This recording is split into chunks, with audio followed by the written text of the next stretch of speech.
A stroke can be a devastating health crisis, one that kills or disables millions of people worldwide every year. A major risk factor for stroke is atrial fibrillation, AF, which increases the risk of becoming a stroke victim fivefold compared with people who do not have the condition. If a patient with AF does suffer a stroke, the consequences tend to be more severe than those following a stroke from other causes. Nearly half of all AF-related stroke victims die within the first year after their stroke, and more than half will be disabled.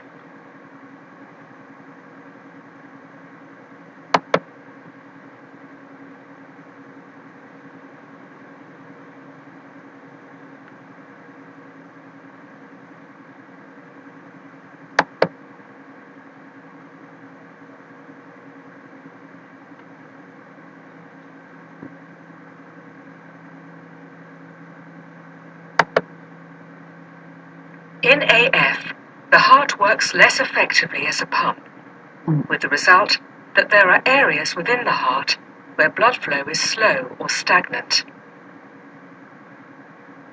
Where this happens, blood clots can form, and these account for the increased risk of stroke associated with AF.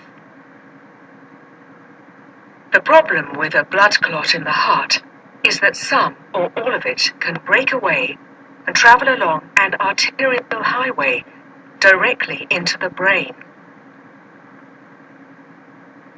As the blood vessels branch and become ever finer, at some stage the clot or fragment of clot is going to be too large to progress any further and will block the vessel in which it is traveling.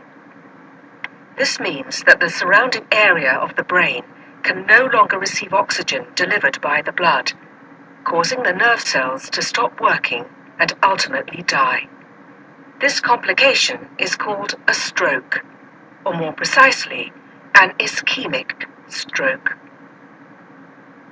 Because clots that form in the heart may be quite big, they can block wide vessels that supply large areas of the brain.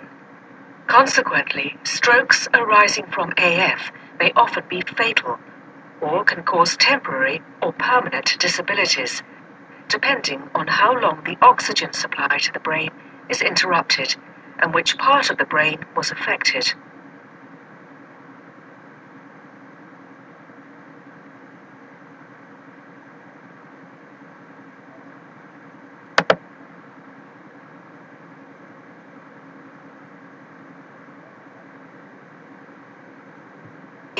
Or AF is an irregular heartbeat. It is caused by a breakdown in the natural pacemaker that is responsible for making sure that the four chambers of the heart contract in a coordinated way to pump blood around the body. Under normal circumstances, the pacemaker first makes the two chambers at the top of the heart, called atria, contract, squeezing blood into the two lower chambers, also known as ventricles. These in turn are triggered to contract, pushing blood out of the heart, into the arteries, and out to the body and the lungs. In AF, a malfunction of the pacemaker interrupts this coordinated sequence of contractions, causing the atria to twitch erratically, known as fibrillation, and the ventricles to contract more often and irregularly.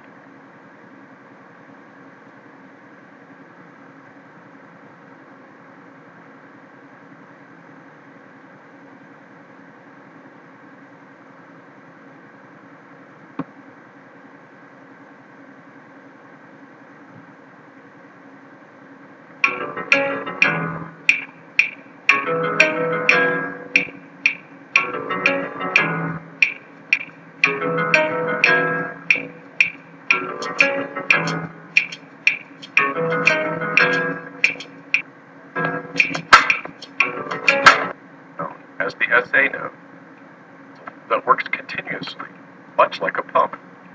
Each beat of your heart is set in motion by an electrical signal from the sinoatrial node, also known as the SA node. The SA node is in the right atrium, one of the two upper chambers of your heart. The electrical signal spreads across the cells of your heart's right and left atria. This signal causes the atria to contract and pump blood through the open valves from the atria into both ventricles. The signal arrives at the atrioventricular node, also known as the AV node, near the ventricles. Here it slows for an instant to allow your heart's right and left ventricles to fill with blood. During atrial fibrillation, the atria contract very rapidly and irregularly. This happens when the electrical signal begins in a different part of the atrium than the SA node.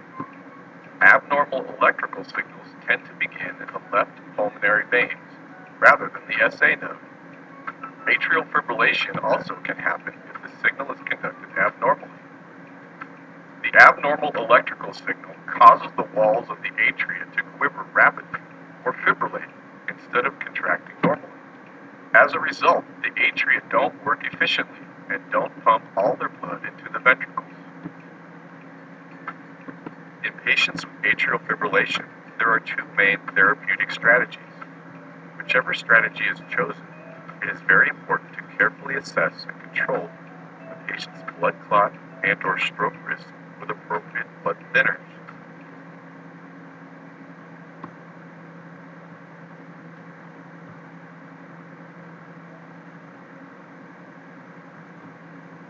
A normal heartbeat rate and rhythm is called normal sinus rhythm. The heart's pumping action is driven by electrical stimulation within the heart muscle. The heart's electrical system allows it to beat in an organized, synchronized pattern. Every normal heartbeat has 4 steps. Step 1. As blood flows into the heart, an electrical impulse from an upper area of the right atrium, also known as the sinus node, causes the atria to contract. When the atria contract, they squeeze the blood into the ventricles. Step 3. There is a very short pause, only about a fraction of a second. And step 4. The ventricles contract, pumping the blood to the body. A heart normally beats between 60 to 100 times per minute. Electrical signals in your heart can become blocked or irregular, causing a disruption in your heart's normal rhythm. When the heart's rhythm is too fast, too slow, or out of order, an arrhythmia, also called a rhythm disorder, occurs. When your heart beats out of rhythm, it may not deliver enough blood to your body. Rhythm disorders can be caused by a number of factors, including disease, heredity, medications, or other factors.